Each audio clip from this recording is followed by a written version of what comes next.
When Kelechi Mensah, a young African billionaire, disguised himself as a struggling carpenter to test the woman he loved, he expected lies, greed, and disappointment. But what he discovered changed his life forever. Because the woman he chose to test did something so unexpected, so pure, and so heartbreaking that he nearly lost the one person money could never buy. This is the story of love, pride, sacrifice, and a secret that almost destroyed everything. Kelechi Mensah was one of the richest men in Lagos. At just 34, he owned construction companies, luxury properties, and several fast-growing businesses across West Africa.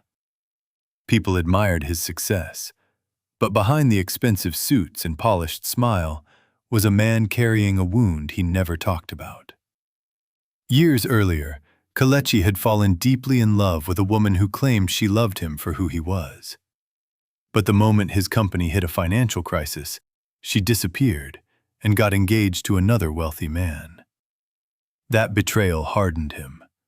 From that day, Kelechi promised himself one thing: the next woman he married would love him before she ever saw his wealth. One afternoon, while inspecting one of his new building sites from a distance, Kelechi noticed a small roadside food stand across the street. It was simple, busy, and alive with energy.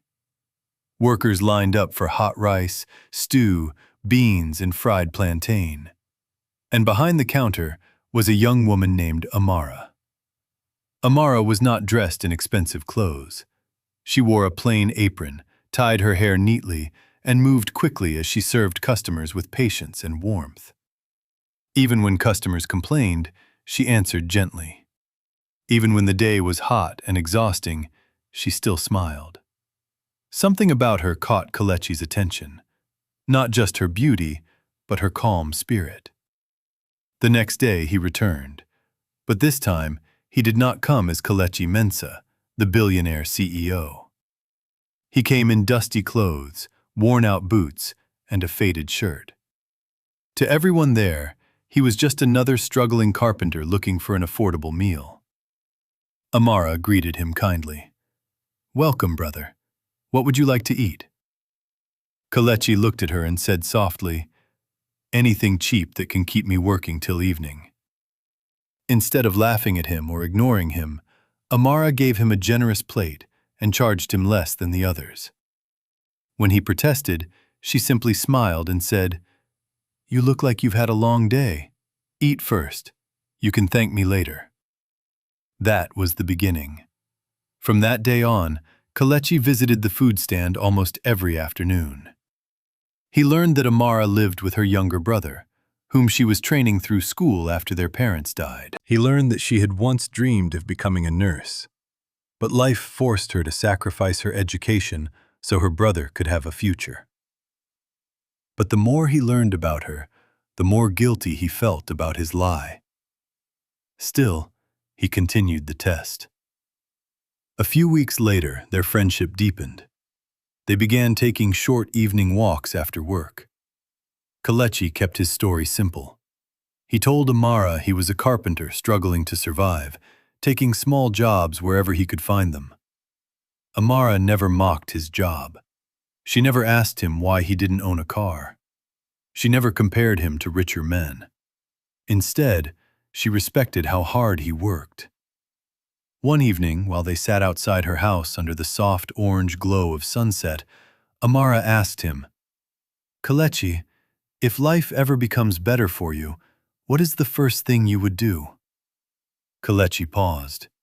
Then he answered, "I would build a home for my mother and marry a woman who stayed with me when I had nothing."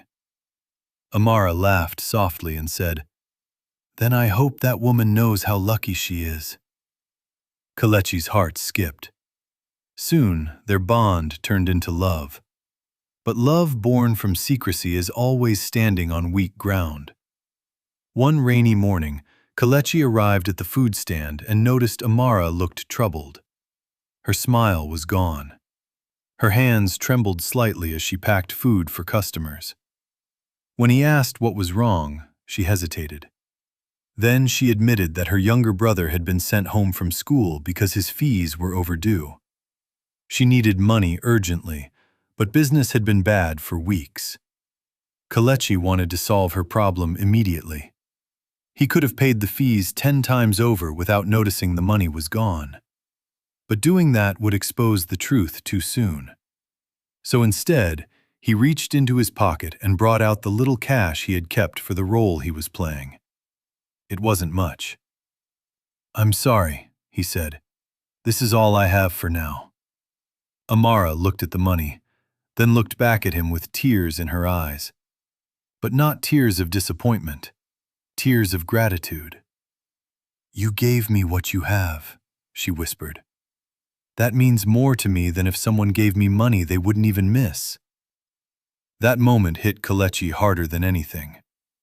A few days later, he secretly instructed one of his staff members to pay the school fees anonymously through a local education support program.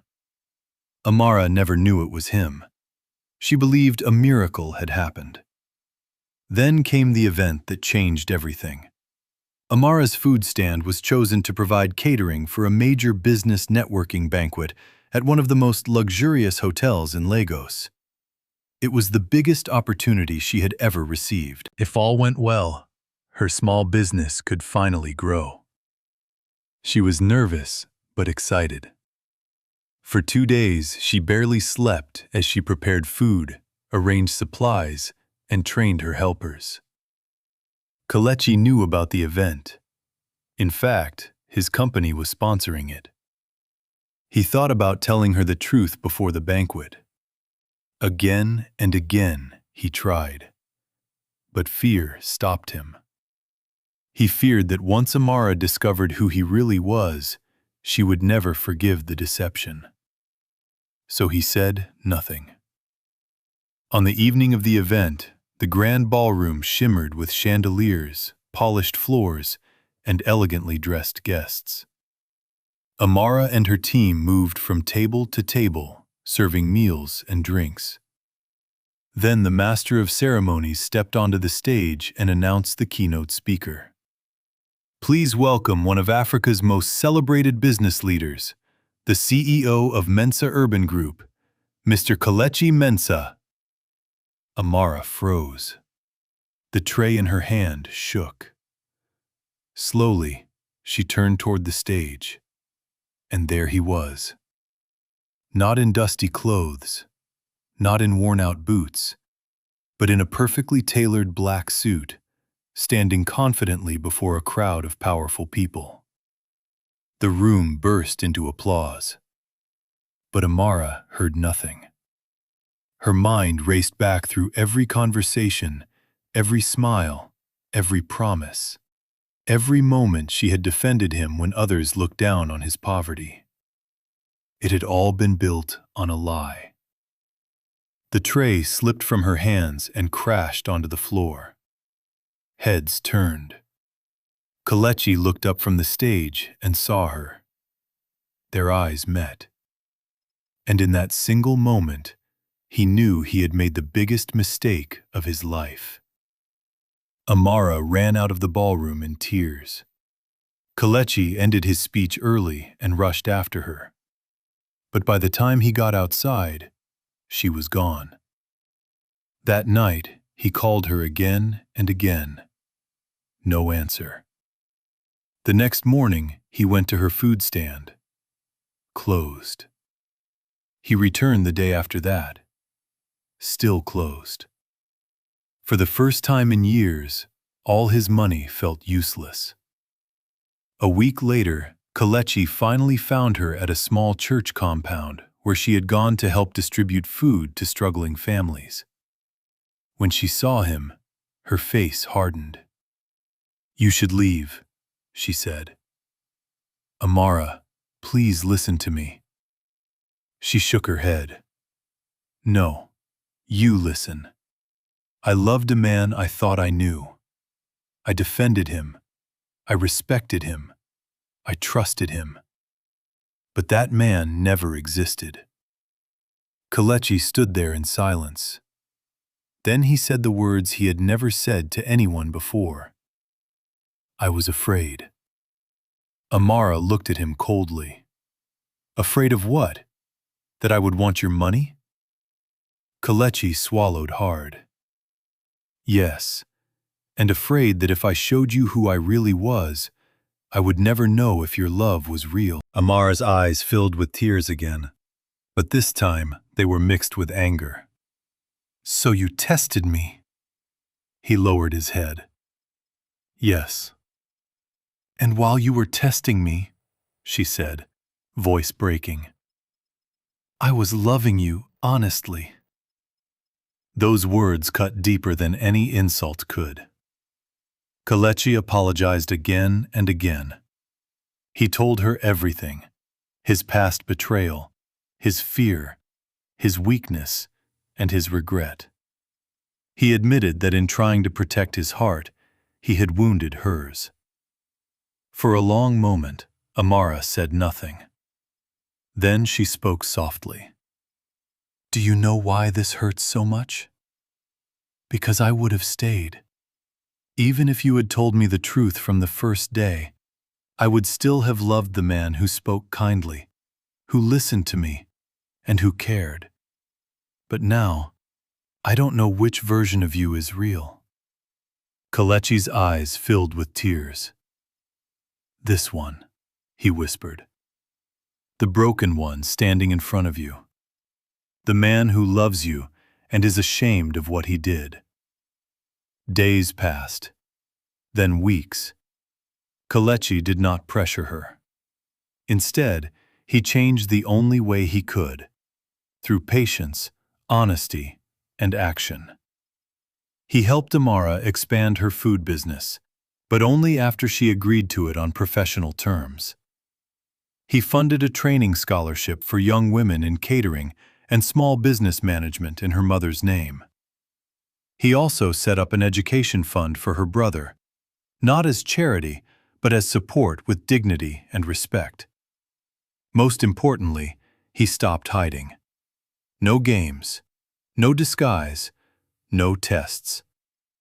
One quiet evening, months later, Amara invited him to the same place where they had once watched the sunset together. This time, there was no disguise between them. She looked at him and said, I still remember the pain, but I also see the truth now. Not the truth of your money, the truth of your repentance. Kelechi said nothing. Amara smiled faintly. If we try again, there will be only one condition. Anything, he said. No more lies. He nodded, tears shining in his eyes. No more lies. And for the first time, Kelechi understood something money had never taught him. Real love does not need to be tested by deception. It is revealed through honesty, sacrifice, and the courage to be fully known. So tell me, if you were Amara, would you forgive him? And if you were Kelechi, would you have hidden your identity in the first place? Drop your answer in the comments. And if you enjoyed this story, don't forget to like, subscribe, and turn on notifications for more powerful African love stories.